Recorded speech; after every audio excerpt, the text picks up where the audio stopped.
Good morning. It's December 18th. It's been 18 days of December. I switch it.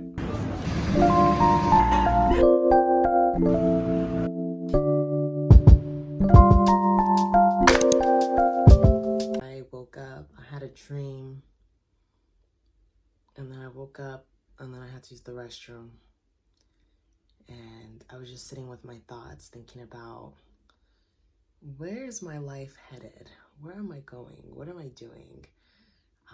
I'm so thankful to be able to say that I live in New York City, and month by month I'm making it work for myself. But when I step back and see the bigger picture, where is this all leading to? Like, what is the plan? What is the vision?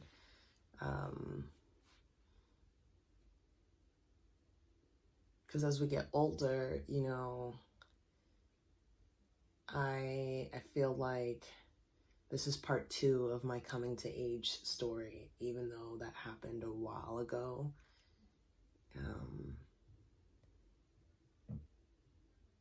I just realized that there's no vision.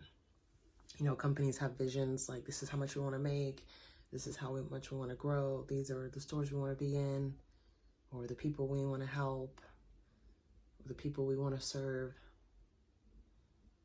I feel like your life is like a business, and if there's no plan, it'll go bankrupt sometimes, sometimes. But I'm trying to just tell myself that it's all gonna be okay. It's all gonna be okay. It's all gonna be okay. It's all gonna be okay. I have good people around me, even though my relationships are probably like one of my pain points, definitely in my life. I feel like I could be that type of person who has a lot of money, but I have horrible relationships with people I should have great relationships with. And so would you call me successful? Because I have money, but if the people around me are people I don't want to speak to or have conversations with, am I successful? I think about this a lot. I don't really like the whole more money, more problems, but it makes sense.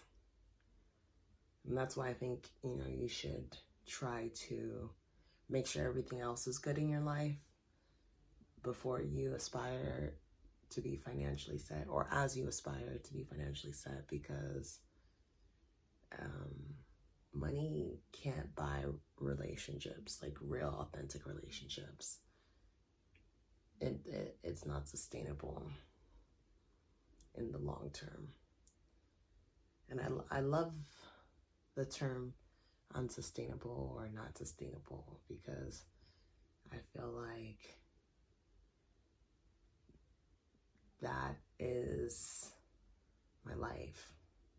Like, the things I do, the decisions I make, the risks I take, they do not seem sustainable to someone who's used to tradition and keeping things the same and doing things kind of as expected.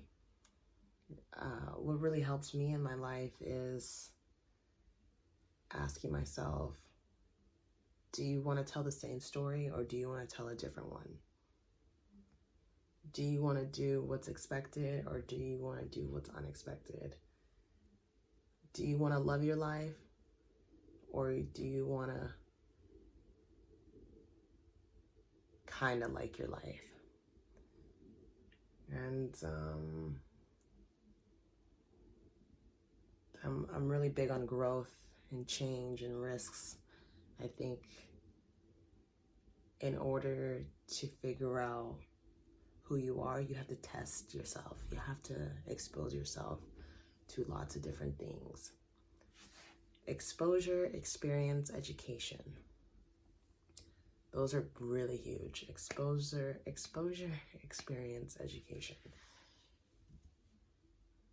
after a while, you can only get so many degrees, and then you need real world experience, first-hand experience. Second-hand experience is great too. But then you need exposure. So for me, exposure outweighs all three, because I need to experience that in real life. Experience, that comes with education and learning and growing, but exposure, the opportunity to actually be in these spaces and see the things that, people just talk about. I think that's what differentiates the goods from the greats.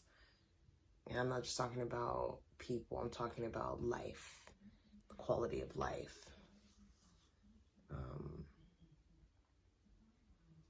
I had a teacher tell me once that I still keep in touch with. He helped me out a lot. He told me, "You're young, but you're not that young." And it stuck with me because I've come to the realization that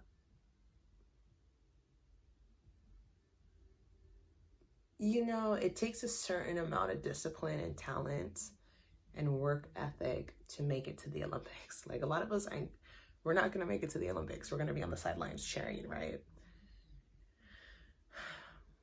And not to say that not everyone can be great. It's just, you have to find what you're great at and go all in on that and become, I guess, a gold medalist in that. You have to find what you're excellent in and say, this is the one thing I know I'm good at, better than anyone. I'm great at it. I'm willing to put all my chips in and see what happens. And I feel like for me, it's communicating with people, talking to people, interviewing people, asking people questions, having conversations. I used to think the coolest job was being a radio host.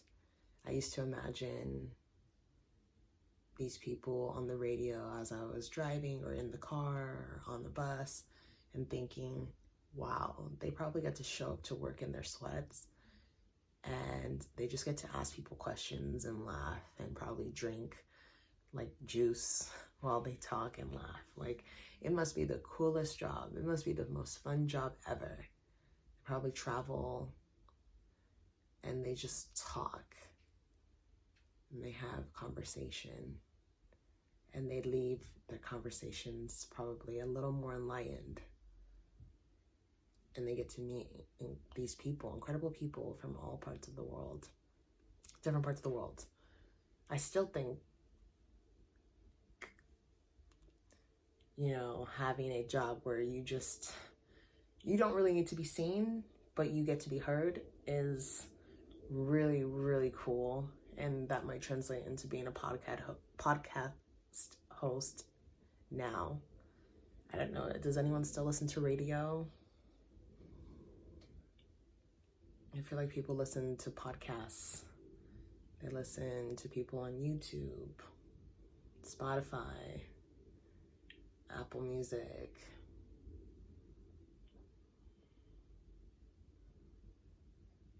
I know the answer for me is like getting out of the job I have now and applying for more jobs, but I'm not going to leave this situation until I find a better situation. I've learned that lesson. What I like about my current company is that I get to work from home, which is great. Especially during this condition, it is a blessing to be able to just work from home and be safe. You don't have to go outside constantly to get work done.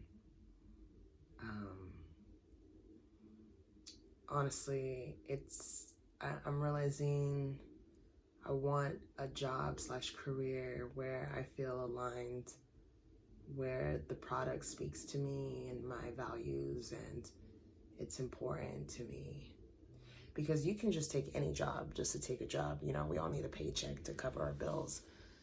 But what if you actually were in alignment with the objectives of the company? Like, what if you actually enjoyed your work and you made money as a plus. I think it's possible. I think it's possible. As you get older, you realize, these benefits are actually really important. Health insurance, vision, medical, dental, those are important as you age. If you live in a big city, if your company can cover commuter spending and give you commuter benefits pre-tax, that's great. If they can set you up with a 401k account so you can invest a little bit as you work for the company long term, and once you hit retirement age, you have some money saved up. There's some ROI in that. That's great too. A wellness stipends. A company helps you out and they're able to invest in your wellness as you work, which allows you to buy equipment or books or a massage so that you feel good. It's great. There's a lot of benefits out here. And I told someone, I told someone this. I said, you don't have to accept what's offered to you. You have the ability to say, no, thank you. No, I'm good. You don't just have to accept whatever's offered to you.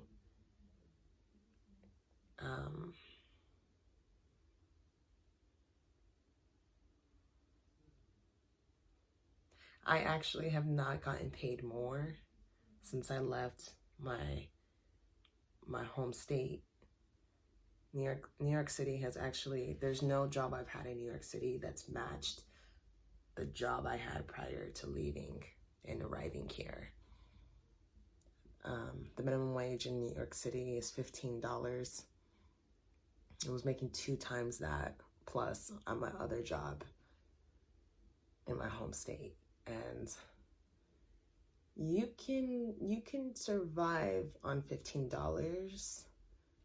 It's definitely going to be a cup of noodles diet. And I think that's where I got a little fancy, is because I stopped doing cup of noodles and I was kind of just eating whatever I thought sounded good late night, ordering. And that really messed me up, because you have to realize, like, I want to go into budgeting later, but based on what you make, you use those numbers to determine what you can actually play with. So now I have some systems in place so that once I get paid, money is getting taken out of my account immediately. So I don't have to think about that money. And week by week, it adds up. So when emergencies pop up, like, you're covered, you're good. Yeah, I'm deciding whether or not I want to run today, because I have a goal of finishing the year with 100 miles running, and I'm at 90.9. So I have 9.1 miles to go. I could do like a small walk. It's really important for me to get the runs in. Mainly they've been jogs, but I can walk. We'll see. Yeah, thank you so much for tuning in.